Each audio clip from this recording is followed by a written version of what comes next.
Amen. Le Seigneur est merveilleux. Amen. Je crois que nous sommes dans un programme nous sommes en train de clore notre semaine ce matin. De 4 jours de prière, où nous étions ici depuis le mardi, le mercredi, le jeudi et le vendredi. Nous sommes dans le chiffre 4 de l'année 2020. Amen. On avait commencé cette semaine avec Actes chapitre 1, verset 3. Après, nous étions dans Jean chapitre 11, la résurrection de Lazare. Et nous sommes montés dans 1 Samuel 17, les Goliaths qui devaient tomber. Et le vendredi, nous étions dans la création, le 4e jour de la création. Et nous sommes en train de dire à quelqu'un qu'il est l'heure. C'est l'heure. L'heure a sonné. Il est l'heure pour expérimenter la gloire de Dieu. Nous allons encore relire notre verset qu'on avait vu le mardi, Actes chapitre 1, verset 3.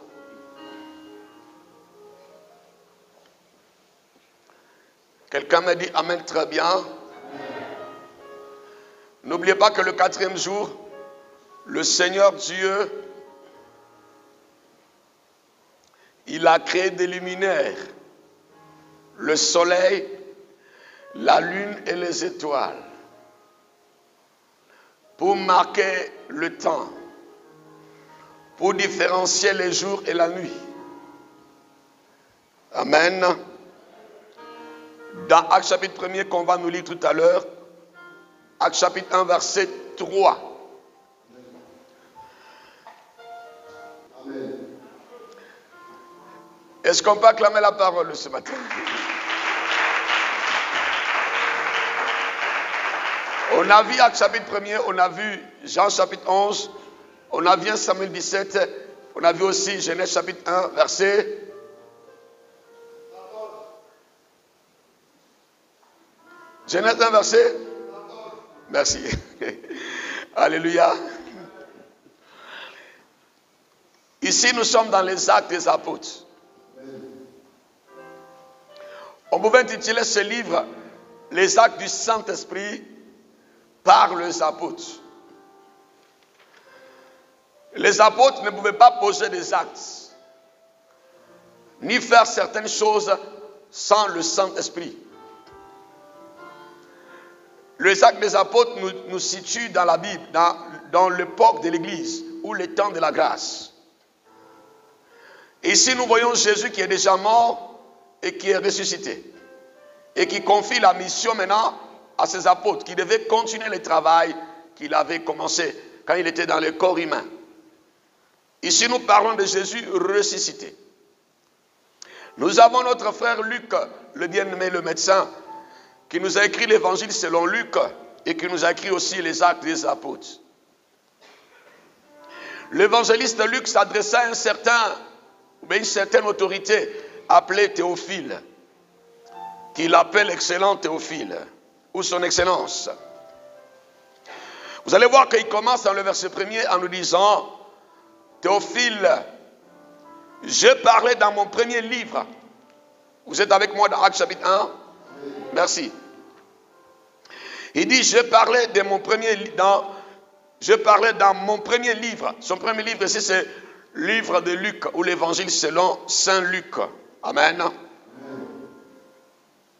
De tout ce que Jésus a commencé de faire et d'enseigner dès le commencement jusqu'au jour où il fut enlevé au ciel, après avoir donné ses ordres par le Saint-Esprit aux apôtres qu'il avait choisis. Jésus, il est mort à la croix. Le troisième jour, il sort du tombeau. Le Seigneur maintenant va donner des ordres. Va donner l'onction et le pouvoir aux apôtres qu'il avait choisis. L'apôtre qui vient de ce mot apostolos. Apostolos qui veut dire envoyé. À ces hommes et femmes qu'il avait choisis et qu'il a envoyés. Quelqu'un me dit amen, très bien. Maintenant, le verset 3 qui nous concerne ce matin nous dit ceci. Après qu'il eut souffert, il leur apparut vivant. Il leur en donna plusieurs preuves, se montrant à eux pendant 40 jours et parlant des choses qui concernent le royaume de Dieu. Quand le Seigneur il est mort, il est sorti du tombeau le troisième jour. Le Seigneur Jésus reste encore sur la terre pendant 40 jours. Nous avons le chiffre 4 ici. Vous voyez, le mot toujours on dit quand il y a une épidémie qui arrive dans une ville ou bien on dit la ville est mise en quarantaine. Quarantaine, c'est le chiffre, on voit 40 dans la Bible parce que dans l'Ancien Testament, quand quelqu'un était lépreux, soit il a une maladie comme ça, on appelait maladie de malédiction, la personne était mise en quarantaine, c'est-à-dire 40 jours pour l'observer. Même quand on dit qu'il est guéri de cette maladie, on l'observe encore pendant 40 jours. Et Jésus est ressuscité le troisième jour. Il est resté encore pendant 40 jours. Jésus est resté aussi dans le temps de quarantaine. Vous savez, le chiffre 4, c'est le chiffre de Dieu aussi. Parce que nous voyons Moïse, à 40 ans, Dieu se révèle à Moïse. Dieu lui confie la mission d'aller libérer les enfants d'Israël. C'est à 40 ans, Moïse a reçu le mandat de Dieu dans le buisson ardent. Parce que le chiffre 40, c'est la fin d'un cycle et le commencement de notre cycle aussi. 40, c'est la fin d'une souffrance et le commencement d'une vie de gloire. 40, c'est la fin de l'échec et le commencement du succès. 40, c'est la fin de maladie et le commencement de la santé. Le chiffre 4 marque la fin et le commencement d'une autre chose. Quelqu'un me dit amen, très bien. Vous allez voir que Moïse, il va fuir le roi Pharaon. Et puis il va rester chez son beau-père. Mais à 40 ans, Dieu se révèle à Moïse. Moïse va conduire les enfants d'Israël. Ils vont sortir de la captivité. Ils vont passer aussi 40 ans dans le désert. Et 40 ans, c'était la fin du désert et le commencement d'une autre vie. Vous allez voir que Moïse, il a fui, comment on appelle, l'Égypte quand il avait 40 ans. À 40 ans, il s'est retrouvé chez son beau-père. 40 ans maintenant, Dieu appelle Moïse. Il fait 40 ans dans le désert. Quelqu'un me dit amen, très bien. Mes amis, le chiffre 4, c'est la fin d'une chose et le commencement d'une autre.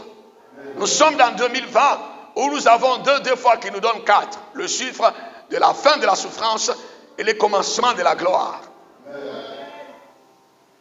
Le chiffre 4 aussi, nous avons les 4 évangiles. Les 4 évangiles qui annoncent la bonne nouvelle. C'est le chiffre aussi de la bonne nouvelle. Où les choses doivent changer dans notre vie, mes amis.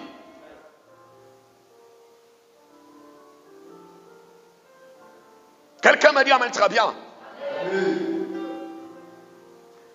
À l'âge de 40 ans, après 40 ans, Dieu l'appelle. Et puis 40 ans dans le désert, Moïse a fait 43 fois.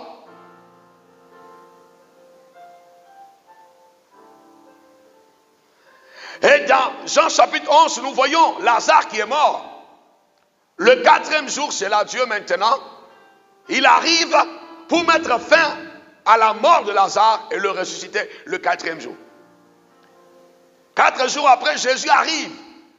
40, c'est le commencement d'une vie. C'était la fin de la mort et le commencement de la vie de Lazare. 4, chiffre 4. Dans 1 Samuel, nous avons vu que ce Goliath-là, il a régné dans 1 Samuel chapitre 17 pendant 40 jours. Il ne devait pas dépasser 40 jours. 40 jours juste après, David vient pour terrasser les gens Goliath.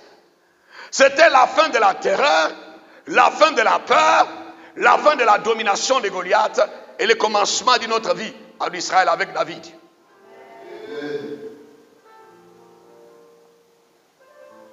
Et nous avons vu aussi que le 4e jour de la création, le Seigneur notre Dieu, qu'est-ce qu'il fait?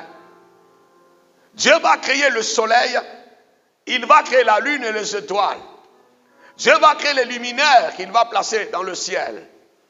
Et il dit au soleil d'éclairer, de présider les jours, et la lune de présider la nuit et les étoiles. C'est à partir de ce jour-là, on a vu la lumière. Mes amis, 40 c'est le commencement de la lumière dans la vie de quelqu'un. Tu dois commencer à voir de nouvelles choses dans le nom de Jésus. Quelqu'un me dit amen très bien. C'est pourquoi je dis à quelqu'un, il est l'heure pour toi de vivre la gloire de Dieu. Que ta vie change dans le nom de Jésus-Christ. Parce que dans Genèse 1er verset 14 au verset 18, on a vu la création, ce que Dieu a fait le 4e jour.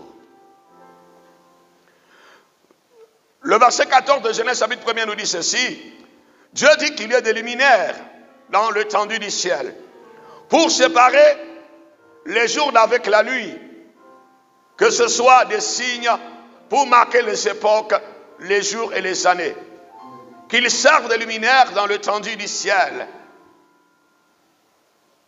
pour éclairer la terre. Et cela fit ainsi. C'est le 4e jour que notre Dieu a pris la décision d'éclairer la terre. La terre, vous voyez que l'homme, il a été soutiré de la terre. Parce qu'Adam, qui veut dire la terre, Dieu prend la terre, il va communiquer son esprit, l'homme devient un être vivant. Quand l'homme a péché, la Bible nous dit que tu es terre ou tu es poussière et tu retournerais dans la poussière. Maintenant, Dieu, il place le soleil pour éclairer la terre. Le chiffre 4, ce jour-là, Dieu va éclairer la terre que nous sommes. Dieu a éclairé sa créature que nous sommes. Quelqu'un me dit amen très bien.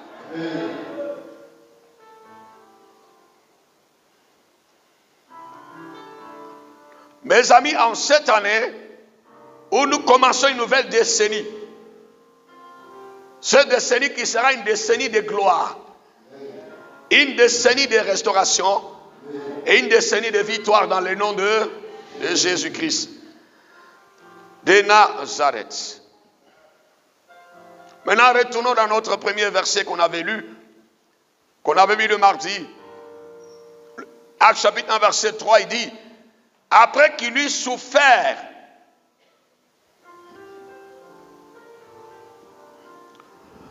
voici le premier point que nous allons développer ce matin dans Actes chapitre 1, verset 3. Après qu'il eut souffert,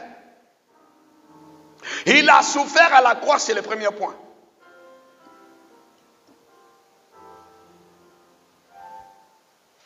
Nous croyons qu'en cette année, nous aurons la gloire. Nous allons vivre la gloire de Dieu parce que, premièrement, Jésus a souffert à la croix pour nous. C'est le premier point que nous allons développer ce matin. Quand on nous parle de la souffrance de Jésus, on nous parle de l'arrestation du Seigneur à la croix. Quand on a arrêté le Seigneur jusqu'à la croix. On peut aller plus loin d'abord pour dire que le Seigneur a commencé à souffrir quand il a pris la décision de se faire homme. Parce que quand le chrétien parle de la souffrance de Dieu ou de Jésus, le chrétien commence seulement à la croix. Mais avant la croix, d'abord, notre Dieu, il a souffert. Pour que Dieu accepte de se faire homme, ce n'était pas facile. Parce que quand David voulait construire un temple pour lui, il lui a dit, le ciel est mon trône et la terre est mon marchepied. Quelle maison, David, peux-tu me construire qui va me contenir? Quand Dieu est assis, sur son trône élevé, ses pieds dépassent la terre et la tête dépasse le ciel. Mais ce jour-là, ce grand Dieu, il a accepté de se faire homme. Il a accepté de rentrer dans le ventre d'une femme appelée Marie. Le Créateur, il se fait créature. Ça, c'est la souffrance de Dieu d'abord. Pour que le Dieu Tout-Puissant devienne un homme, rentre dans un petit corps limité, où il a eu soif, où il a eu faim, frère, où il était ligoté par les hommes. On l'a transporté dans le ventre pendant 9 mois. Les cieux et la terre ne peuvent pas contenir la grandeur de notre Dieu. Mais ce jour-là, le Seigneur, il a accepté de rentrer dans le ventre d'une femme. Dieu a commencé à souffrir à partir de là. Quand il a accepté de se rabaisser au niveau de l'homme. Parce que Jean 3,16 nous dit, Dieu a tant aimé le monde, il a donné Jésus. Mes amis, en cette année, tu dois expérimenter la gloire de Dieu. Parce que Dieu a accepté de souffrir. Premièrement, de se faire homme. Ce qu'on appelle en théologie la théophanie ou la manifestation physique de Dieu. Dieu a accepté de marcher au milieu des menteurs, de marcher au milieu des escrocs comme de Judas Iscariote, de menteurs comme de Pierre. Dieu, il a accepté d'être en compagnie des hommes comme ça. Vous savez, dans l'Ancien Testament, quand Dieu descendait sur la montagne, le peuple d'Israël ne pouvait pas supporter sa gloire. Mais ce jour-là, Dieu a permis que des femmes comme des Marie de Béthanie, des femmes comme des Marie de Magdala, des prostituées, des voleurs comme des Zachée, ont touché Dieu. Les hommes maudits comme des Bartimée de Jéricho ont touché la présence de Dieu. La femme qui perdait le sang pendant 12 ans, une femme maudite selon la loi de Moïse, elle a touché le Seigneur, frère. Vous savez, quand Dieu s'est révélé à Gédéon, dans le livre des Juges, mes amis, Gédéon a dit que je suis un homme mort parce que je vis Dieu. Nul ne peut voir Dieu puis vivre, mes amis. Mais les hommes ont marché avec Dieu. Les hommes ont vu Dieu. Les hommes ont touché Dieu. Voici là où Dieu a commencé à souffrir. Quand il a accepté de se faire homme. Dans le but seulement de partager sa gloire avec nous. C'est pourquoi dans l'épître aux Corinthiens, l'apôtre Paul nous dit, des riches qu'il était, il se fait pauvre. Il a accepté de s'appauvrir d'abord de sa gloire, de rentrer dans le ventre d'une femme. Il a accepté de naître dans la poubelle, dans la bergerie. Voici comment Dieu s'est dépouillé lui-même d'abord. C'est pourquoi la Bible nous dit, après qu'il eut souffert, Dieu a souffert pour que toi tu rentres dans la gloire. Dieu a souffert pour arrêter ta souffrance. Quelqu'un me dit amen bien ce matin. C'est pourquoi Ésaïe chapitre 53, le verset 4 au verset 5 nous dit ceci. Quelqu'un me dit amen très bien. Que nous connaissons très bien. Le verset 4 au verset 5 d'Ésaïe 53 nous dit, alléluia. Verset 3 nous dit d'abord, méprisez et abandonnez les hommes. Hommes de douleur, habitués à la souffrance. Dieu a accepté de porter nos souffrances à la croix. On l'appelait homme de douleur. On l'appelait malédiction parce qu'il a porté nos malédictions à la croix. On appelle Jésus-Christ ici homme de douleur. Et pourtant le Dieu 3 fois saint n'est pas un Dieu de douleur. Mais ce sont nos douleurs qu'il a portées. Et puis on l'appelle homme de douleur. On l'appelle habitué à la souffrance.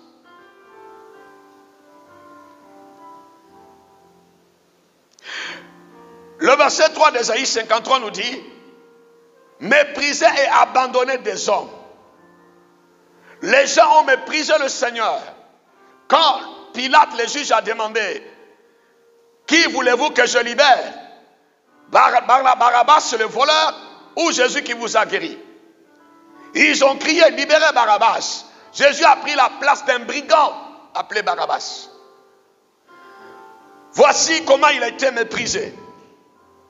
À la croix, il a eu soif. Voici comment il était méprisé. Abandonné des hommes. Les hommes ont choisi les voleurs, ils ont laissé le Christ de Dieu. Tout ça dans le but seulement de nous donner la gloire. Quelqu'un me dit amen bien. Et la suite nous dit ceci, semblable à celui dont on détourne le visage. Tellement il était blessé de la tête aux pieds. Le sang coulait sur lui. On ne pouvait plus supporter sa présence. Vous savez, après avoir connu des blessures, le mouche était sur lui. Le soleil le frappait. La poussière, on les traînait dans la boue. Tout ça, on ne pouvait plus supporter le visage du Seigneur. Ce que la Bible nous dit que, dans ce verset, il nous dit, semblable à celui dont on détourne le visage. Nous l'avons dédaigné. Nous n'avons fait de lui aucun cas. Parce que les gens se demandaient, s'il était le Créateur, pouvait se délivrer lui-même, pouvait disparaître à la croix, mais le Seigneur ne l'a pas fait. On l'a insulté, il n'a pas répondu. Il a dit, Père, pardonne-leur car ils ne savent pas ce qu'ils font. Parce que si Jésus répondait, qui allait être sauvé, frère? Il a fermé sa bouche comme un agneau qu'on amène à la boucherie, dans le but seulement d'arrêter notre souffrance. Quelqu'un me dit, amen, très bien. C'est pourquoi Actes chapitre 1 nous dit d'abord, verset 3, alléluia, après qu'il eut souffert. Et le verset 4 de chapitre 53 d'Ésaïe nous dit ceci. Cependant, ce sont nos souffrances qu'il a portées. Frère, tu ne peux pas continuer à porter ce que Jésus a porté pour toi. Tu ne peux pas continuer à souffrir parce que Jésus a souffert à la croix pour toi. Tu ne peux pas continuer à vivre dans le mépris pendant que ton Dieu, il a été méprisé il y a plus de 2000 ans, frère. Moi, je crois que ta souffrance peut s'arrêter parce que notre Dieu, il a souffert à notre place. Moi, je crois que ta maladie peut disparaître ce matin parce que Jésus, il a porté ta maladie dans son corps. Mes amis,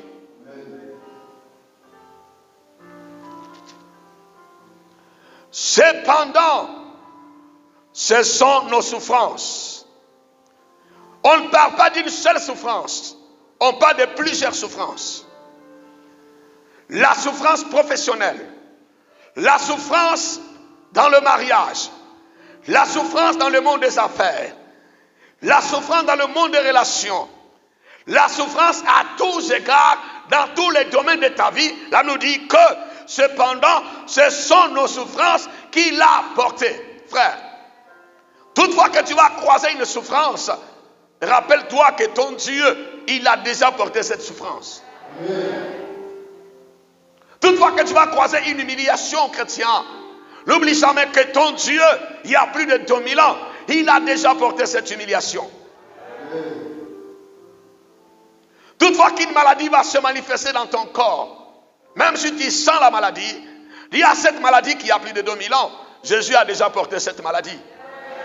Chrétien, Satan ne veut pas que tu aies la révélation, que tout ce que tu traverses, que tout ce que tu connais, que tout ce que tu as comme souffrance, a été déjà porté il y a plus de 2000 ans à la croix par Jésus-Christ de Nazareth. On peut sentir la souffrance dans notre corps. On peut sentir la souffrance dans nos pensées. On peut être même dans la souffrance. Mais dans cette souffrance, rappelle-toi qu'il y a quelqu'un qui l'a déjà porté à la croix. Ce que tu es en train de traverser a été déjà vaincu par Jésus. C'est-à-dire, toi, tu es dans quelque chose qui a déjà été terrassé il y a plus de 2000 ans. Mais qu'est-ce que tu dois faire? Tu dois te rappeler qu'il y a quelqu'un qui a porté mes souffrances, qui a porté mes douleurs, qui a porté mes difficultés. Il s'appelle Jésus-Christ de Nazareth. Luc chapitre 1er verset 3 nous dit, après qu'il eut souffert, mes amis, il a souffert à cause de toi, à cause de moi. Il a souffert parce qu'il a transporté, il a porté nos douleurs, il a porté nos maladies, il a porté nos problèmes, il a porté nos difficultés, il a porté notre honte à la croix de Golgotha. Voici pourquoi la Bible dit, après qu'il eut souffert. Quelqu'un me dit amen très bien ce matin. J'aimerais que vous allez voir le verset premier d'Ésaïe 53 nous dit quoi? Nous dit, qui a cru à ce qui nous a été annoncé? Quand quelqu'un traverse la souffrance, il est dans la souffrance, ce n'est pas facile pour lui de croire à ce qui a déjà été annoncé il y a 2000 ans. Parce que la souffrance et le problème feront tout pour te faire accepter la situation. Feront tout pour que tu ne regardes pas à ce qui a déjà été accompli il y a plus de 2000 ans. C'est ce que la Bible nous dit ici par le prophète Ésaïe. Qui a cru à ce qui nous a été annoncé? Qui peut croire à ce que j'annonce ce matin? Qui peut croire que sa maladie a déjà été portée à la croix il y a plus de 2000 ans? Qui peut croire que ces attaques et ces oppressions, le travail de la sorcellerie qu'il est en train de traverser, a déjà été vaincu il y a plus de 2000 ans? Qui peut croire? C'est pas facile. Qui peut croire que son chômage a déjà été porté à la croix par Jésus? C'est pourquoi l'apôtre, ici le prophète Ésaïe nous dit, qui a cru à ce qui nous était annoncé? Qui peut croire à ce que je suis en train de dire ce matin? Dieu lui-même, en écrivant ces paroles, Dieu lui-même en mourant à la croix, il savait qu'il va croiser des types de personnes. Parce que quand Jésus était crucifié, avant de mourir, quand il était attaché à la croix, il était entre deux voleurs, c'est-à-dire entre deux pécheurs, entre deux catégories de chrétiens dans l'église. Quand vous voyez Jésus au milieu de deux brigands, ça veut dire au milieu de deux personnes qui se présentent toujours devant Dieu. Même dans l'église ici, nous avons deux catégories. Parce que nous sommes tous des brigands. Nous sommes tous des pécheurs. Parce que la Bible nous dit, tous sont péchés et sont privés de la gloire de Dieu. Même au temps de Jean-Baptiste, même au temps de Jésus, même au temps de Moïse, même au temps d'Abraham, il y avait toujours ces deux sortes de personnes. Depuis qu'Adam et Ève ont péché contre Dieu, il y a deux types d'hommes sur la terre. Il y en a qui sont accessibles ou sensibles à la parole de Dieu, qui sont ouverts à la voix de Dieu. Il y en a qui sont fermés à la voix de Dieu.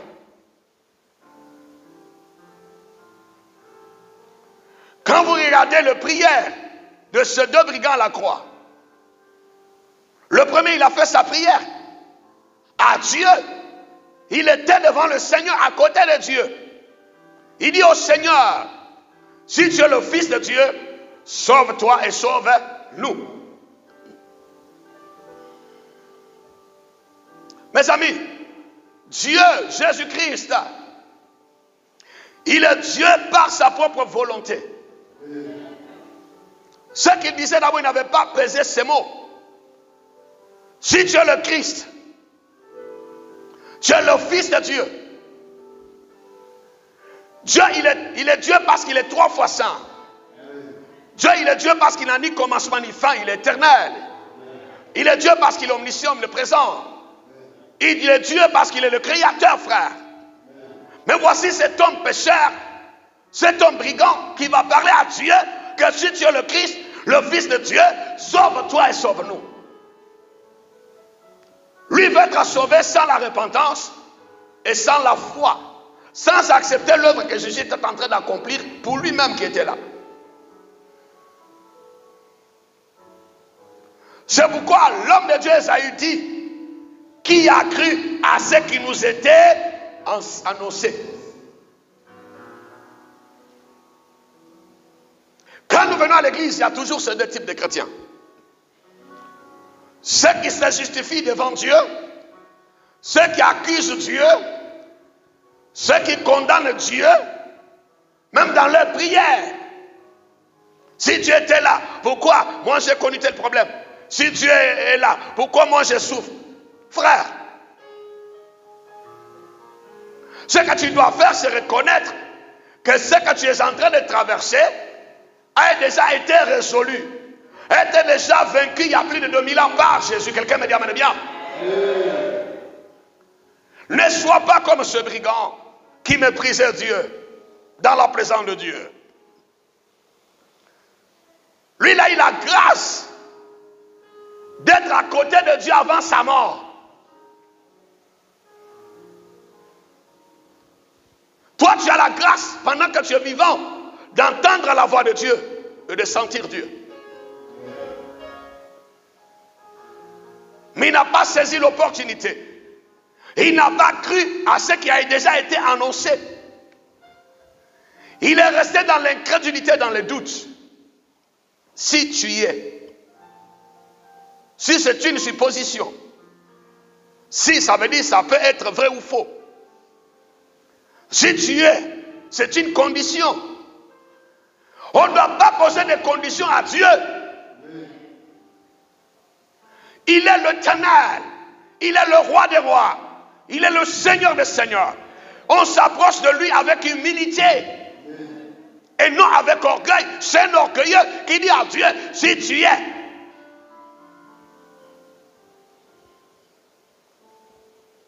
Si tu es le Christ, donne-moi le mariage maintenant. Regarde, tous ceux-là qui ont dit à Dieu, si tu es là, Dieu n'a pas exaucé les prières. Dans Luc chapitre 4, quand Satan est venu tenter Jésus, qu'est-ce qu'il lui a dit? Si tu es le Fils, change le pain, change les cailloux en pain et mange. Si tu es, transforme le serpent en pain. Si tu es, fais ça. Jésus lui a dit, ah, non, ne tente pas le Seigneur ton Dieu. Il y a des prières de tentation.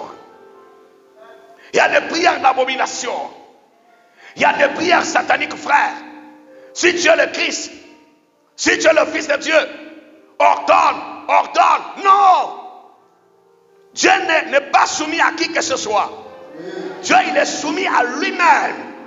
Dieu n'a pas de conseiller. Dieu n'a pas quelqu'un qui lui donne des ordres. Il est Dieu par sa propre volonté.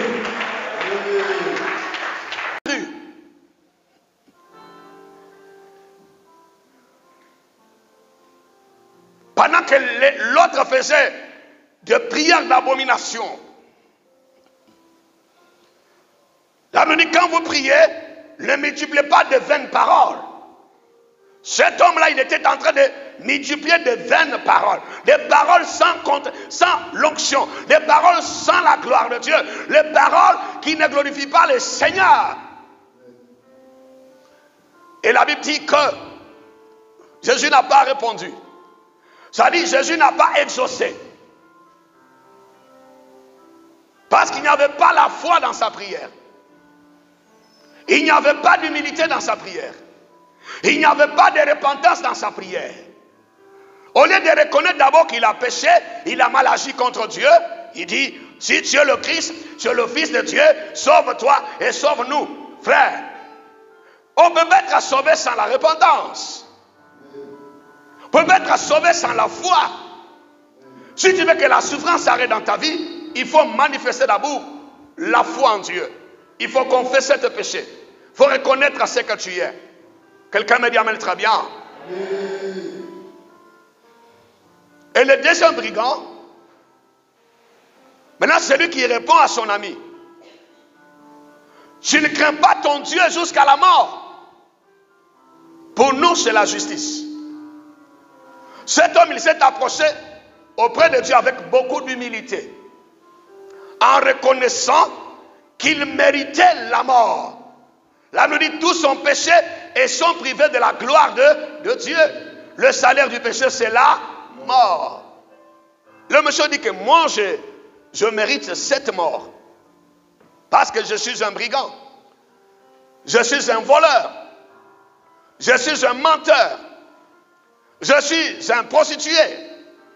Je suis un homme méchant, frère. Mes amis, si tu veux que Jésus porte ta souffrance, reconnais d'abord ce que tu es devant Dieu. Il y en a qui veulent être sauvés par Dieu sans la confession, sans la repentance. Même quand tu rencontres un médecin pour la guérison, les médecins ne guérissent pas, mais ils soignent toujours. À l'hôpital, tu vas confesser devant le médecin. J'ai mal ici, j'ai douleur ici. Quand je dors, je sens comme ça. Quand je marche, je sens comme ça. Tu confesses, tu dis toute ta maladie. Ou bien tu racontes ton problème. Il y en a qui veulent être sauvés par Jésus. Ils veulent que Jésus porte leurs souffrances sans d'abord confesser. Reconnaître qu'ils ont péché et qu'ils ont mal agi. Sans avoir déclaré leur faute devant le Seigneur. Et la Bible nous dit quoi? Ce deuxième brigand, ce deuxième type de chrétien qui a reconnu ses fautes, qui a reconnu ce péché, qui a reconnu qu'il était condamné avec raison, qui a reconnu que Jésus, il est le Christ, le Fils de Dieu vivant. Il a dit, pour nous c'est la justice. Mais lui, il n'a rien fait. Frère, vous savez que des fois on dit que c'est la croix de Jésus. Ce n'est pas la croix de Jésus, frère. C'est ma croix que Jésus a portée. C'est le symbole de la malédiction. La Bible nous dit, maudit celui qui sera pendu au bois. Il a porté notre croix. Celui qui méritait la croix ce jour-là, c'était le Barabbas, le brigand. Mais Jésus a pris sa place. Et on a libéré Barabbas. Nous étions des Barabbas. Nous étions des condamnés. Nous sommes des condamnés. Mais il a souffert à notre place. Il a apporté nos douleurs à la croix. Il a apporté nos malédictions à la croix. Il a apporté nos souffrances à la croix. Il a apporté mes maladies à la croix. Il a apporté mes difficultés à la croix. Quelqu'un me dit amen très bien. Le fois quand nous prions, nous disons, je te présente la croix de Jésus. C'est ma croix que Jésus a portée. Quand nous mettons la croix à l'église, c'est pour dire que c'est à la croix Jésus m'a racheté. La puissance de la croix, ça dit, à la croix, Jésus a apporté mes malédictions. Quand je regarde, je me rappelle de la croix. Je dis merci à Dieu parce que ce jour-là, c'est moi qui devais être crucifié. Mais il a pris ma place. Il est mort à la croix. La croix me rappelle l'œuvre que Jésus a accomplie pour moi. Mes amis, chrétiens, changez votre manière de voir la croix. Il faut te rappeler que c'est ta croix. C'est nos croix que Jésus a portées. Alléluia, Église. Cependant, ce sont nos souffrances qu'il a portées. C'est de nos douleurs qu'il s'est chargé. Et nous l'avons considéré comme puni, frappé de Dieu. C'est comme ça que les chrétiens considèrent Jésus aujourd'hui. La croix de Jésus, la croix de Jésus. Non, c'est ma croix. Maintenant, les gens considèrent comme si il était puni de Dieu, il était frappé, il était tant. Non, c'est moi, il a pris ma place. Jésus a porté le péché de l'humanité. Depuis le péché d'Adam et Ève, jusqu'au péché de la dernière personne qui va naître avant l'enlèvement de l'Église. Depuis le péché de Adam et Ève, jusqu'à la dernière personne qui va naître sur la terre avant que Dieu enlève l'Église. Voici le péché que Jésus a porté. On ne sait pas si c'est en 3500 ou en 4000 ou en 2050 que Jésus va revenir pour enlever l'Église. On ne connaît pas la date. Tous ceux-là qui vont naître après nous, leur péché, Jésus a déjà pris ça à la croix il y a plus de 2000 ans. Il suffit seulement d'accepter Jésus comme Seigneur et Sauveur. Vous rentrez dans l'accomplissement de ce qu'il a fait à la croix. C'est pourquoi il a dit, Père, tout est accompli, frère.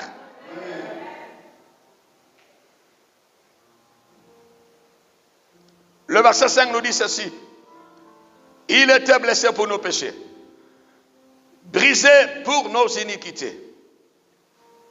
Le châtiment qui nous donne la paix est tombé sur lui.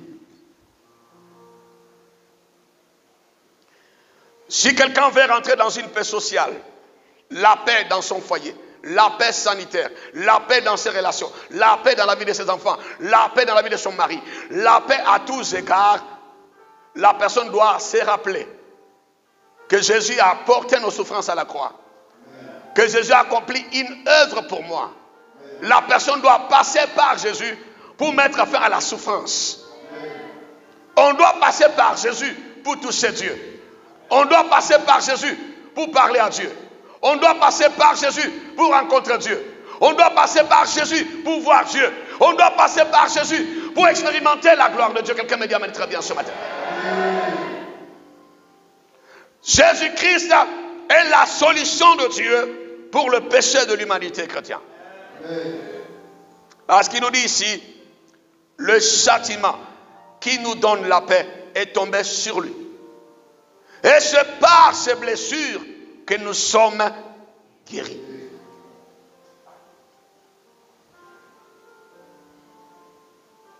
Mes amis, tu dois arrêter la souffrance en passant par la souffrance de Jésus.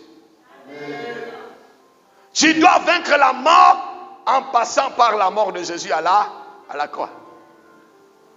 Tu dois vaincre le problème en passant par le problème que Jésus a apporté à la croix. Notre victoire passe par Jésus. Notre restauration passe par Jésus-Christ, frère. C'est pourquoi la Bible dit, Jésus-Christ est le chemin, la vérité et la vie. Nul n'entrera dans son ciel, dans la gloire, sans passer par lui. C'est pourquoi la Bible nous dit, après qu'il eut souffert à la croix. Alléluia. C'est l'heure de refuser la souffrance. Au nom de Jésus-Christ qui a porté toutes nos souffrances à la croix. Il est l'heure de refuser la maladie. Au nom de Jésus qui a été blessé pour que tu sois guéri. Il est l'heure de refuser le projet de Satan. Il est l'heure de condamner les œuvres des ténèbres en passant par Jésus-Christ parce qu'il a porté nos souffrances.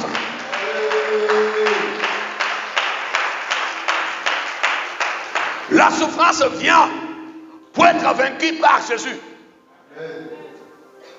Vous savez, dans Jean chapitre 9 qu'on va voir tout à l'heure, Jésus, en passant avec ses disciples, ils ont vu un homme qui était malade, un aveugle, qui ne voyait pas. Un aveugle né.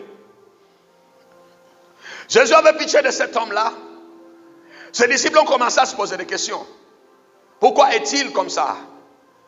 C'est son père, sa mère, sa famille qui a péché. Les gens se posaient des questions. Parce qu'ils voulaient comprendre pourquoi ce monsieur-là souffre tant. Mes amis, la Bible dit que les voies de Dieu sont insondables. Dieu ne travaille pas comme un homme. Dieu a sa façon de travailler. Chrétien, quand la Bible dit que toutes choses concourent au bien de ceux qui aiment Dieu, ça veut dire, quand quelqu'un il est assis dans le cœur de Dieu, il est avec le Seigneur, tout ce qui lui arrive là, c'est pour la gloire de Dieu. Même quand quelqu'un est en train de t'insulter, c'est pour la gloire de Dieu. Quand quelqu'un est en train de te maltraiter, c'est pour la gloire de Dieu. Quelqu'un est en train de te vendre, c'est pour la gloire de Dieu. Quelqu'un est en train de te voler, c'est pour la gloire de Dieu. Parce que la Bible nous dit toutes choses concourent au bien de ceux qui aiment Dieu. Alléluia, Église.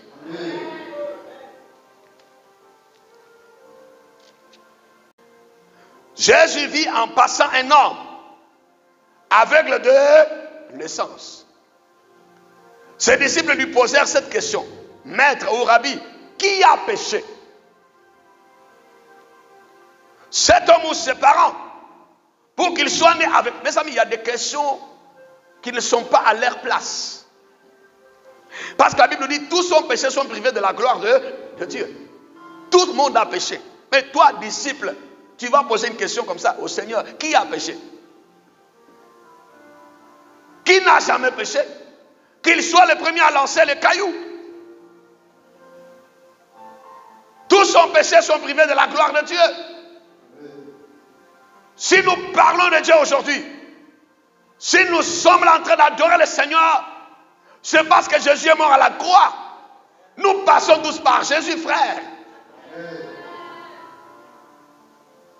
Écoutez la réponse du Seigneur. Parce qu'il y a des gens toujours qui aiment toujours fouiller dans des vies des gens. Oh, celle-là, c'est-il prostitué? Lui-là, il est comme ça. Lui-là. Mais toi, tu es qui? Et toi, tu es quoi, comme on dit en Côte d'Ivoire? C'est que les gens oublient que Jésus est venu pour nous donner la vie qu'on ne méritait pas. Même ceux qui prêchent, ceux qui se disent des bishops, personne ne méritait. C'est par Jésus-Christ que nous sommes devenus enfants de Dieu. Et là, toujours dans l'église, ils veulent voir, lui là, il est plus pécheur que moi.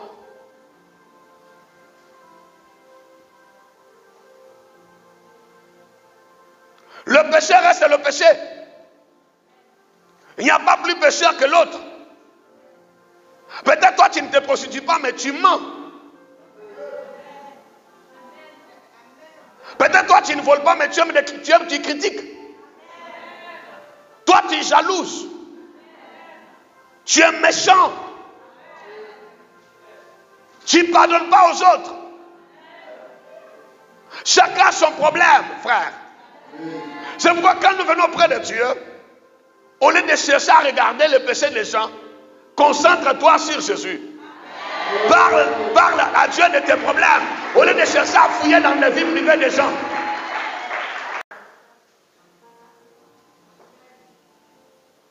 L'église c'est comme un hôpital. Nous venons, nous sommes tous malades.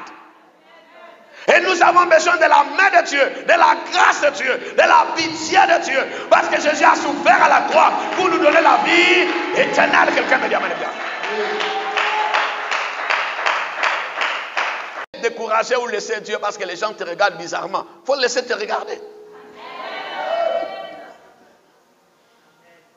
Pendant que les gens regardaient Saul de Tarse, que c'est un assassin, il a déjà été pardonné par Dieu. Vous savez que l'apôtre Paul est venu, il a croisé Jésus sur la route de Damas. Il vient au milieu des disciples, on ne veut pas l'accueillir.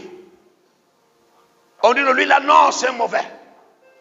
Et pourtant, Paul avait déjà croisé Jésus. Dieu lui avait déjà fait grâce. Et les gens pensent que Dieu va leur dire tout ce qu'il fait avec les gens. Quand Dieu rencontre cette soeur-là, la nuit, toi tu es là. Tu sais ce qu'ils se sont dit. Mais toi, tu as mis dans ta tête que celle-là, elle est comme ça. Mais tu ne sais pas ce qui se passe la nuit avec Dieu.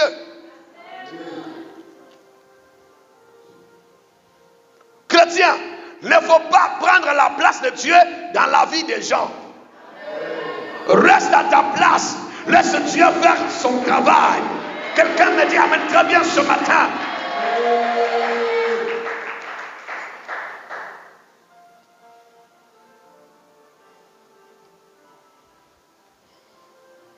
Mes amis, il y aura des surprises au paradis. Les gens qui vont jouer avec la Bible, sauter. Bougez, je bouge. Il y a les gens qui vous avaient déjà donné le paradis, mais vous serez étonnés. Le brigand qui a confessé Jésus à la croix, Jésus lui a dit ce soir même, tu seras avec moi dans le paradis. Vous connaissez la première personne qui est rentrée au paradis avec Jésus? C'est le brigand. Parce que Jésus lui a dit, ce soir même, tu seras avec moi dans le paradis. Le Messie a confessé Jésus. Il a demandé pardon à Dieu. Mais selon les hommes de ce monde, il était toujours brigand.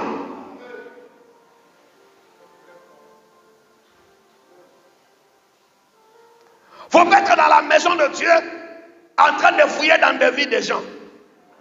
Fouille dans ta vie, présente-toi devant le Seigneur et Dieu te fera grâce, chrétien.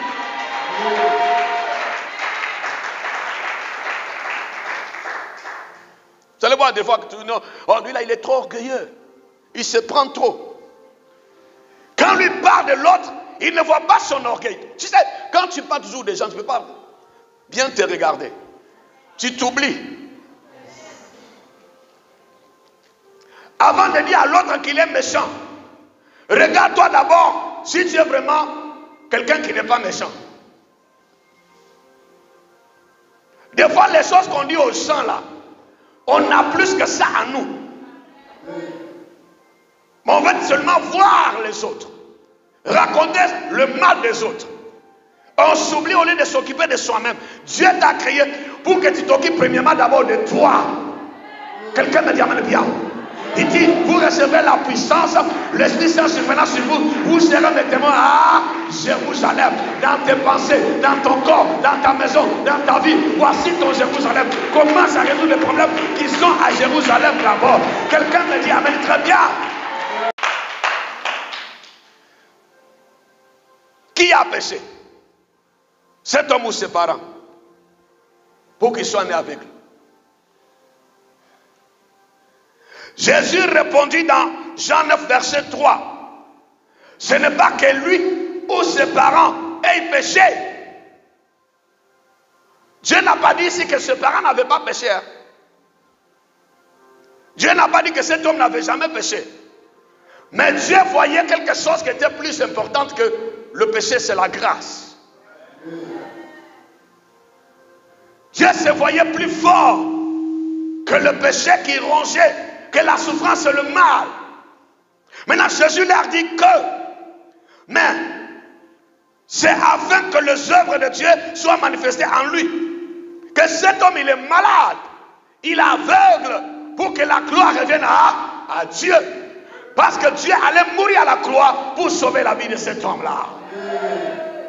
Chrétien, il y a plus fort que ta souffrance. Il y a plus fort que ta maladie. Il y a plus puissant que ton problème, c'est Jésus. Toutefois que tu passeras par la souffrance de Jésus à la croix, tu auras le miracle, tu auras la solution, tu auras la restauration, tu auras la délivrance, tu auras la liberté. Quelqu'un me dit amen. Même si les hommes et les maladies sont en train de te condamner. Mais quand tu passes par Jésus, tu auras la vie. Après qu'il lui souffert à la croix. Amen. Tu dois refuser de porter ce que Jésus a porté à la croix il y a plus de 2000 ans. Amen.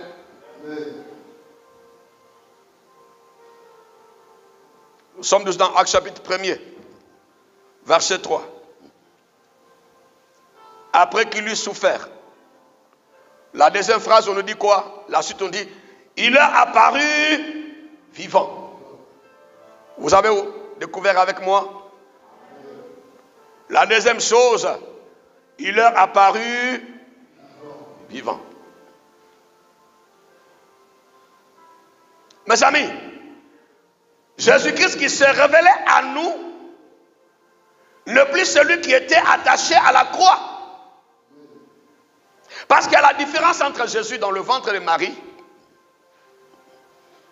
C'est Jésus-là, quand sa mère a salué Jean-Baptiste, maman de Jean-Baptiste, l'enfant Jean-Baptiste dans le ventre a reçu l'onction. Vous savez, quand Marie a croisé sa cousine, maman de Jean-Baptiste, ils se sont salués, ils se sont fait à tout. En même temps, Jean-Baptiste a bougé sous l'onction.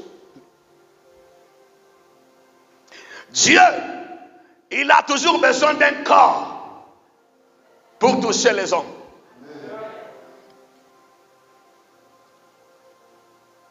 Dieu a besoin des instruments de gloire pour faire le miracle. Il y a une différence entre Jésus dans le ventre de Marie. Il y a un deuxième Jésus.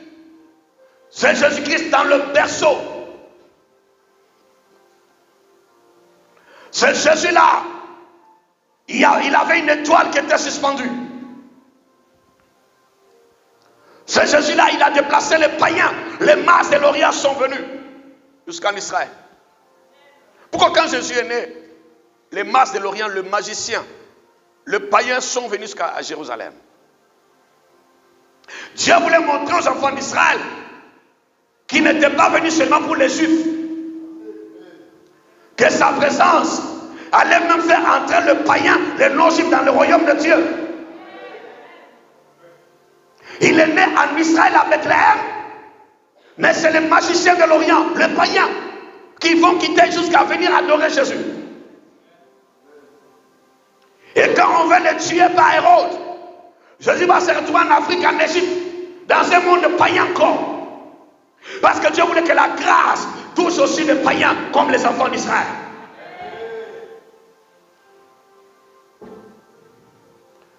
Il est venu chercher le brebis égaré de la maison d'Israël chrétien.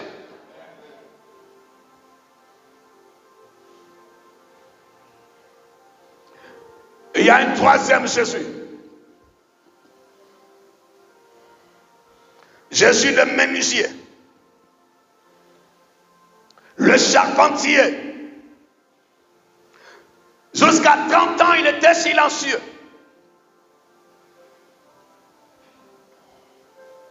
Parce que son heure n'était pas encore venue.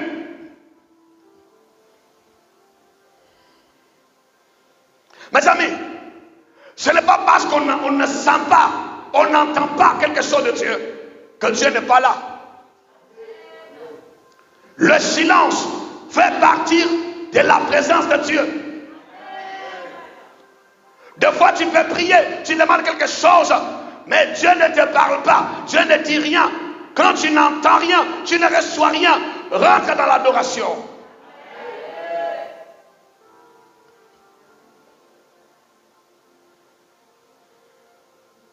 Il y a un quatrième Jésus. Le quatrième Jésus, c'est Jésus de 30 à 33 ans. Là, il va démontrer sa gloire. Il va manifester sa puissance. Il va guérir le malade. Il va chasser les démons. Il va marcher sur les eaux de la mer. Dans Jean chapitre 2, la Bible dit, Jésus, il a manifesté sa gloire. Il a changé l'eau en vin. Il est apparu vivant.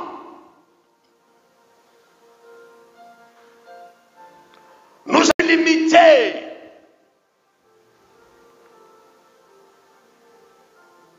Il acceptait d'être limité, d'être attaché, parce que nous étions attachés, nous étions ligotés. Il acceptait les chaînes, il acceptait les clous, il acceptait la mort pour nous détacher de toutes les chaînes. Quelqu'un me dit amen bien. Et nous avons le dernier Jésus. Le dernier Jésus qui revient bientôt. C'est Jésus ressuscité. Celui qui est sorti du tombeau le troisième jour. Quelqu'un m'a dit amen bien ce matin. C'est Jésus que moi j'étais prêche ce matin. C'est Jésus ressuscité. Qui a vaincu toutes les étapes que toi tu as connues. Tu as connu la naissance par ta mère. Lui aussi il est passé par là. Tu as vécu au milieu des hommes, des méchants comme des bons. Tu es passé par là. C'est pourquoi quand un enfant naît, la première chose qu'un enfant naît, pour qu'on sache qu'il est en bonne santé, il doit crier, il doit pleurer. J'ai posé la question à Dieu une fois, j'ai dit, Seigneur, pourquoi tous les bébés pleurent quand ils naissent? Cela, Dieu me dit que l'enfant pleure parce qu'il va croiser les gens méchants. Il pleure parce qu'il sera trahi.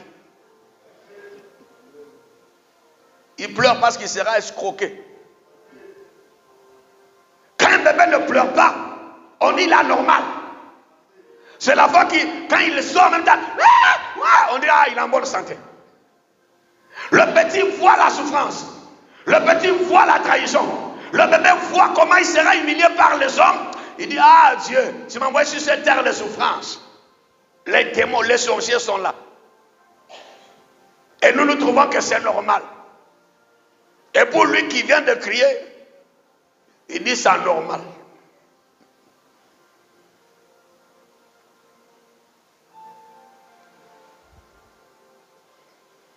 Il est apparu vivant. Mes amis, nous voulons vivre la vie des ressuscités.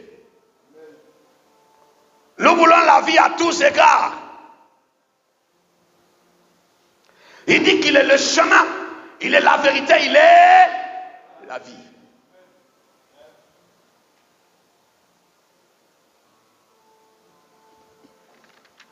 Cette vie-là, pour la recevoir, frère, il y a des conditions. Il dit, venez à moi, vous tous qui êtes fatigués, chargés, et moi je vous donnerai quoi? Du repos. Amen. La croix est un lieu d'échange. La croix est un lieu de transaction. À la croix, il a pris ma pauvreté, il m'a donné sa richesse. À la croix, Jésus a pris mon humiliation, il m'a donné son élévation. À la croix, Jésus a pris mes maladies, il m'a donné la santé. Il a pris ce maladie-là, il a pris mes problèmes, il est rentré dans la terre avec. Il les a crucifiés à la croix. Il est mort avec mes problèmes. Il est sorti du tombeau sans problème. Parce que Jésus l'a ressuscité. Il n'avait plus besoin de clés pour rentrer dans des maisons des gens. Il n'avait plus de clés pour rentrer dans le cœur de quelqu'un. Il les dépasse partout. Quelqu'un me dit amen bien. Chrétien, tu dois te rappeler que tu as un Dieu vivant.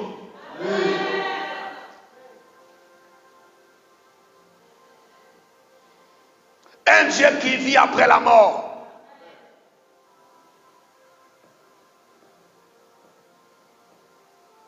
Vous savez que Jésus sur cette terre, il a vécu 2 fois. Il n'était pas Marie. Il est parti à la croix, il est mort, il est sorti encore. Vivant.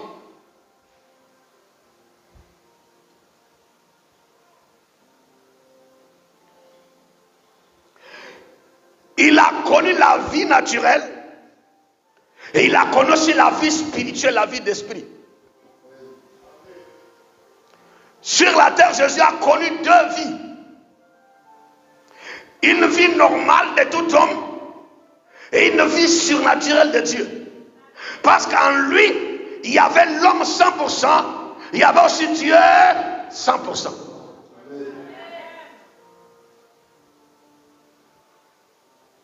Quand il marchait en tant qu'un homme, il a eu soif, il a eu faim. Il s'est fatigué. Quand on l'a cloué à la croix, on a mis des clous dans ses pieds, dans ses mains. Il a crié. Là, c'est Jésus 100% homme. Jésus homme, il est mort à la croix. Mais Jésus Dieu, il continue à maîtriser le monde, à gérer l'humanité, à gérer l'univers. Connaître 2 vies sur cette terre. Tu dois avoir une vie naturelle, une vie surnaturelle. Un chrétien qui n'a pas une vie surnaturelle ne peut pas expérimenter la gloire de Dieu. La vie surnaturelle, c'est quand ils arrivent devant la mer Rouge, dans Exode chapitre 14. Et ils voient la mer. Mais Dieu leur dit, ils voient les Égyptiens. Ils voient Pharaon et son armée. Mais Dieu leur dit, les Égyptiens que vous voyez ne sont pas là. Comment je peux dire qu'ils ne sont pas là pendant que je les vois? Le chrétien qui n'a pas 2 vies sur cette terre ne peut jamais avoir un grand témoignage. Pendant que les gens te voient pauvre, commence à te voir riche. Pendant que les gens te voient célibataire, commence à te voir marié. Pendant que les gens te voient malade, vois-toi guéri dans le nom de Jésus. Tu dois être naturel et surnaturel.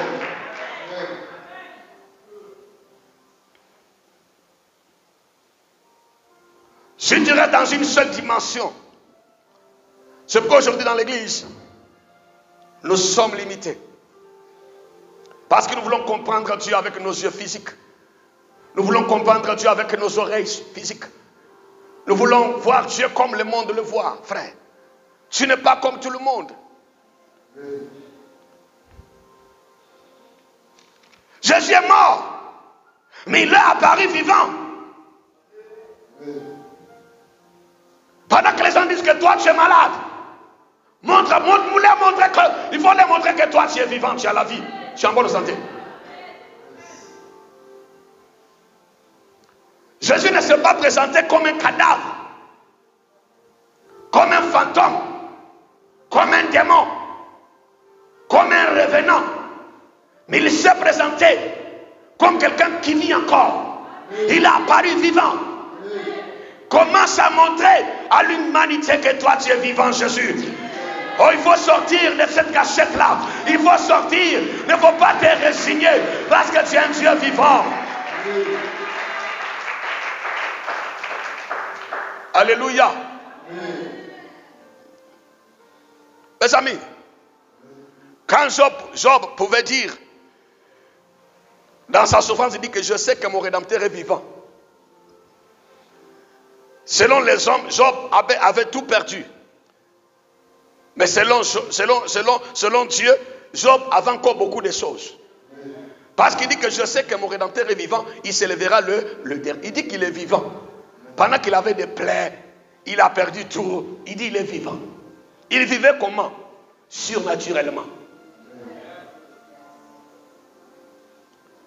Si tu as seulement une seule vie naturelle, chrétien, tu seras un chrétien limité. Mais quand tu vas rentrer dans la dimension surnaturelle, où tu commences à voir les choses comme Dieu le voit, entendre les choses comme Dieu les entend, c'est comme la veuve de Sarepta, pendant qu'il y avait la crise de 3 ans et 6 mois sur la terre, mais elle était dans le surnaturel, en train de manger matin, midi, soir. Frère, ne faut pas t'accrocher à ce que les journaux disent de la Côte d'Ivoire, à ce que les gens racontent de l'Afrique. Mais toi, il faut croire que là où tu es, partout où tu es, Dieu peut t'élever. Dieu peut faire quelque chose. Voici l'homme surnaturel.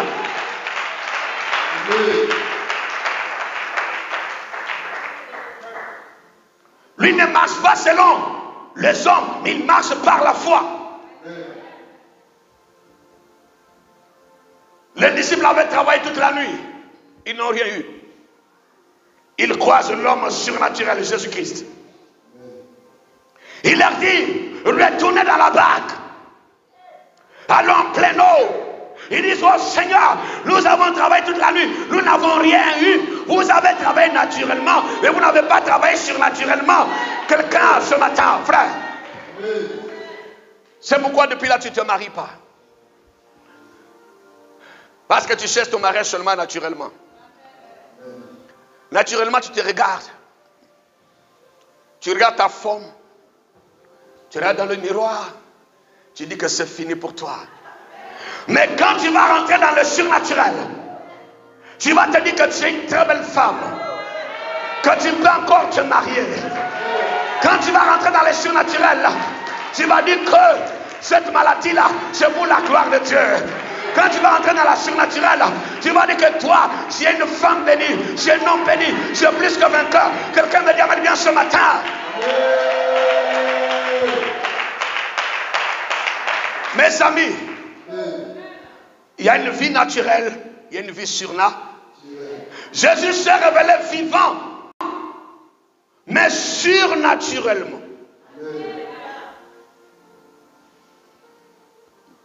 Sois vivant selon Dieu. Même quand les gens disent que c'est fini pour toi, toi tu dis que tu es vivant.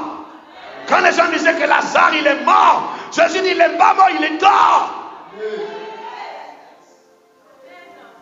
Il faut avoir un langage surnaturel, un comportement surnaturel, des pensées surnaturelles, pose des pas surnaturellement, parle surnaturellement, regarde les choses comme Dieu les voit. Quelqu'un me dit bien ce matin.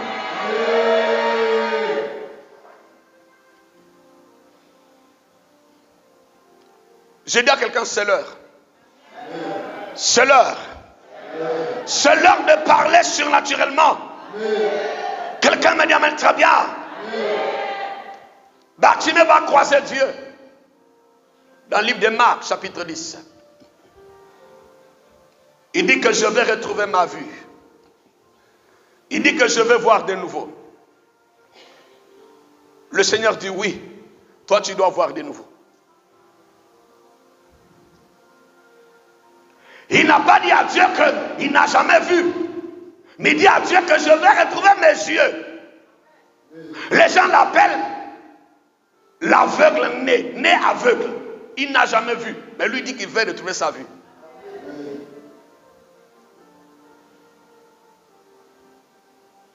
Chrétiens,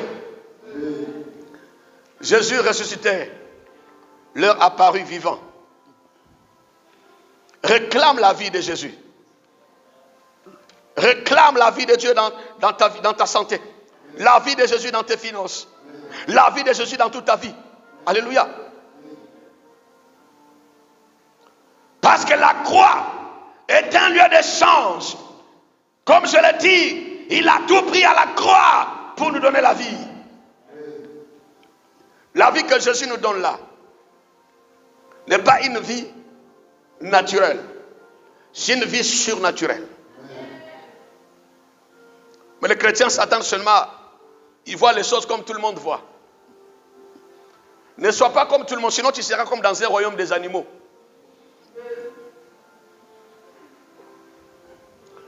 Quand le chrétien veut voir les choses comme tout le monde le voit, il sera comme il est dans un royaume des animaux. Vous savez, dans le royaume des animaux, vous allez dans la brousse, les moutons se suivent seulement. Quand un mouton prend à gauche, tous les moutons le suivent. Ça ne sait même pas où il va. Vous ne voyez pas de fourmis. Quand une fourmi est devant, toutes les autres sœurs, frères fourmis, même s'ils vont dans le feu ou s'ils sont derrière. Va dans la forêt, tu vas voir que les animaux sont en groupe. Quand un il est devant, tout le monde est derrière lui. Ne sois pas dans un royaume de manias. Ils suivent leur soeur Magna ou le frère Magna derrière. Ne fais pas comme tout le monde. Sinon tu seras comme tout le monde. Toi tu es unique en ton genre. Toi tu es spécial. Toi tu es particulier. Même si tout le monde a peur de Goliath, toi tu es un David. Tu n'es pas comme tout le monde. Quelqu'un me dit amen bien ce matin. Vous savez que tout le monde avait peur de David et de Goliath plutôt. Même ceux-là qui avaient fait l'armée, qui étaient des soldats, ils ont eu peur de Goliath. Mais le petit David, il arrive. Il dit, qui es-tu toi, un incirconcis comme ça? Tu vas insulter l'armée du Dieu vivant. Et pourtant l'armée de Dieu, elle était là. L'armée ne disait rien. C'est un gars qui est sorti de la brousse avec une onction surnaturelle. Un gars qui avait expérimenté Dieu dans la brousse. Un gars, il a poursuivi les lions. Il a arraché la brebis de sa gueule.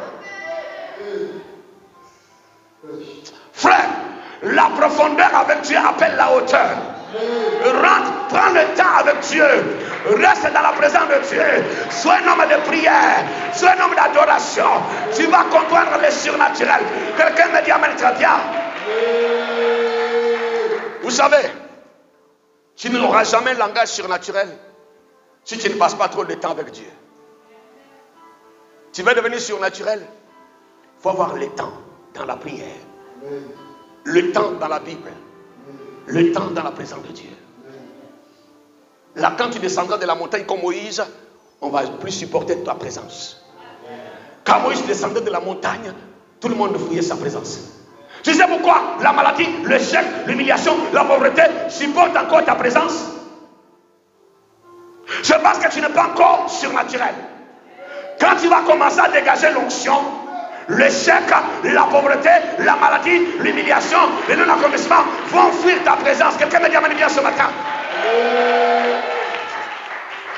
Est-ce qu'il y a quelqu'un qui est en train d'écrire un livre sur ton cœur?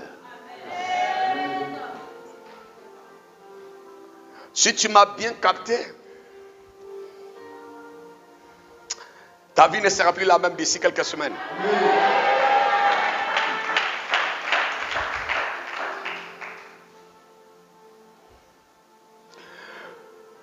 tu as des problèmes, plus tu es attaqué, plus tu dois aussi rentrer en profondeur avec Dieu. Quand les problèmes viennent, le mal de chrétien, il s'accroche à son problème, il laisse Dieu.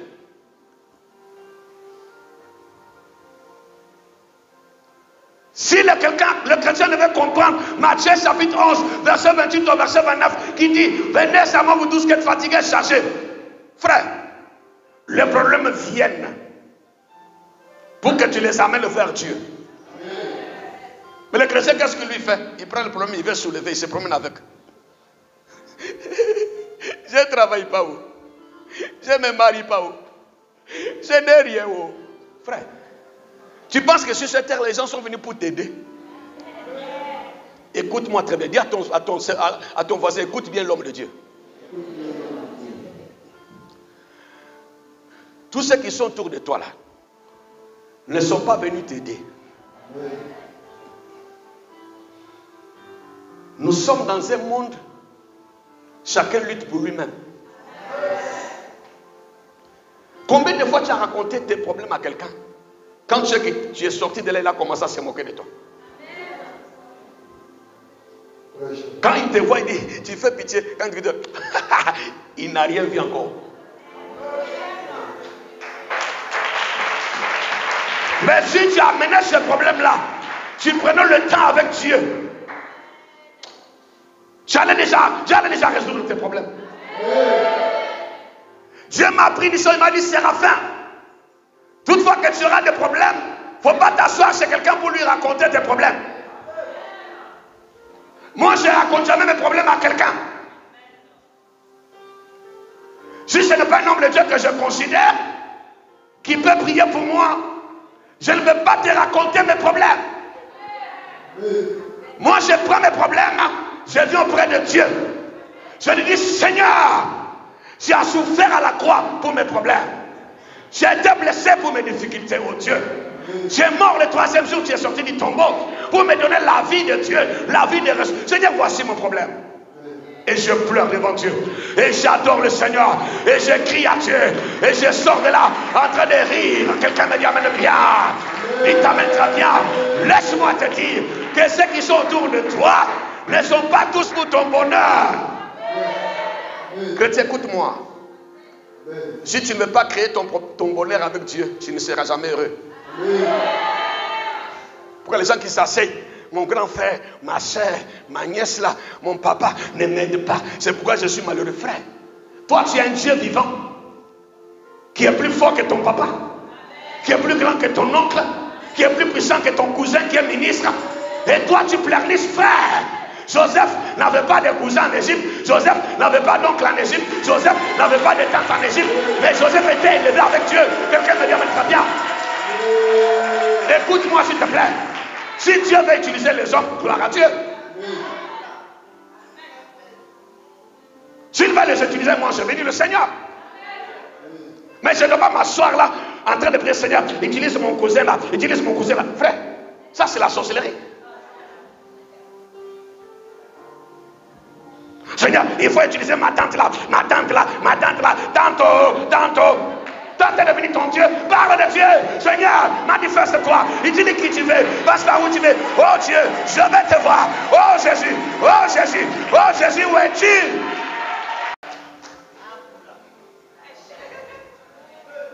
C'est pourquoi on te dit de faire certaines choses. On t'impose des choses à faire. Réunion de village, comme la tante sait que tu dépends d'elle. Allez, on a un réunion au village le samedi, hein, on revient le dimanche soir. Toi aussi tu suis.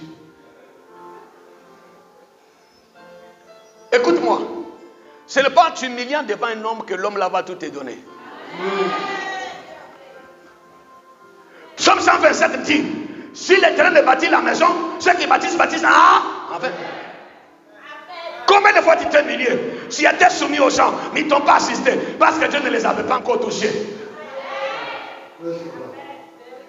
Pour qu'Esther rencontre le roi, Esther a cherché Dieu qui peut toucher le cœur du roi. Mais toi, tu vas laisser Dieu pour aller toucher le cœur du roi. C'est pourquoi depuis longtemps, tu n'es pas exaucé, on ne t'écoute pas, on ne te donne rien, on ne fait rien avec toi. Parce que toi, tu as laissé Dieu et tu as choisi les autres.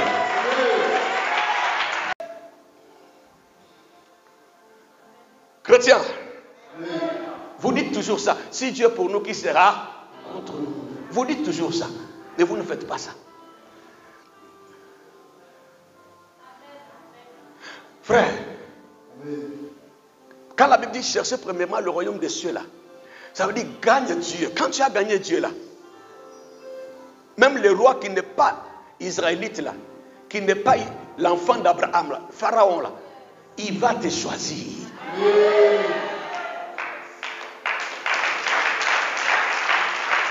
Esther n'était pas babylonienne, mais elle a été choisie par le roi. Parce que le Dieu d'Esther l'avait obligé. On nous a prêché hier chez les femmes l'histoire de Daniel chapitre 6. Quand le roi voulait choisir quelqu'un, dans ses pensées, c'est Daniel qui venait. Daniel avait d'abord cherché Dieu, soit dans une relation triangulaire. Tu envoies vers Dieu et Dieu envoie vers les hommes. Les hommes envoient vers toi. Toi, tu envoies vers Dieu, tu envoies vers les hommes. Les hommes envoient vers toi. Toi, tu choisis Dieu, Dieu touche les hommes vont te choisir. Toi, tu aimes Dieu, Dieu touche les hommes et les hommes vont t'aimer. Ça, c'est dans une relation triangulaire. Il faut quitter la relation horizontale. Des fois, quand tu vas parler à quelqu'un pour lui demander un service, est-ce que tu as déjà parlé à Dieu?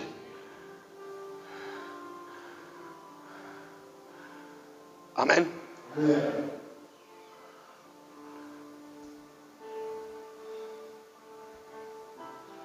Quand tu vas aller toucher les hommes, est-ce que tu as déjà touché Dieu? Quand tu vas aller rencontrer les hommes, as-tu déjà rencontré Dieu?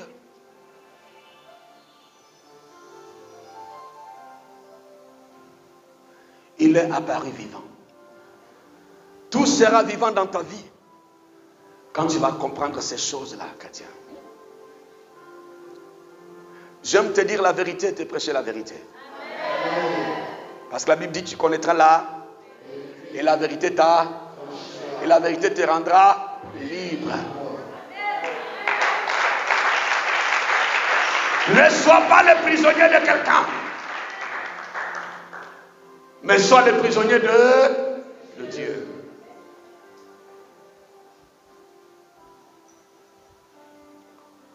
Prisonnier du Seigneur. Il leur apparut vivant. Amen.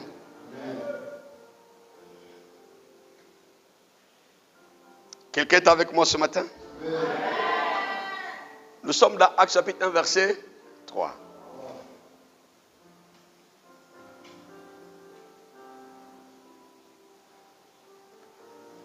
Il leur apparut vivant et leur en donna plusieurs preuves.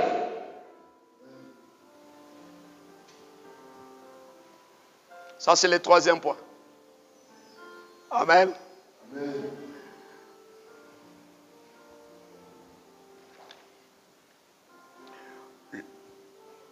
Je crois que on verra ce troisième point prochainement. Il leur en donna plusieurs preuves. Ça, c'est compliqué. Il leur en donna plusieurs preuves.